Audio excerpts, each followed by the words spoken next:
வணக்கம். இன்றைய ஆன்மீக குறிப்புகள் என்னன்னு பார்த்தீங்கன்னா, ஒவ்வொரு நவகிரகத்துக்கும் என்னென்ன சாதம் வகைகள் நைவேத்தியமா செஞ்சா நமக்கு சிறப்பான பலன்கள் கிடைக்கும் அப்படிங்கிறது தான் ஷார்ட்டா சொல்றேன்.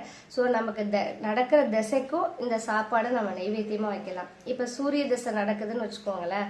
ஸோ அரசாங்க வேலை கிடைக்கணும், அரசு மூலமா அனுகூலம் கிடைக்கணும், ஸோ பெரியவங்களுடைய ஆசி கிடைக்கணும், நம்மளுடைய பஞ்சாயத்து இதெல்லாம் சுமூகமா முடியணும் அப்படின்னு பார்த்தீங்கன்னா சூரிய பகவானுக்கு கோதுமையும் சக்கரை பொங்கலும் நைவேத்தியமா செய்யலாம். சந்திர பகவானுக்கு பால் சாதம், செவ்வாய் பகவானுக்கு வெண்பொங்கல், புதன் பகவானுக்கு புளி சாதம், குரு பகவானுக்கு தயிர் சாதம், சுக்கிர பகவானுக்கு நெய் சாதம், சனி பகவானுக்கு எள் கலந்த சாதம், ராகு பகவானுக்கு உளுந்து சாதம், கேது பகவானுக்கு எல்லா சாதமுமே அவருக்கு பிடிக்கும்.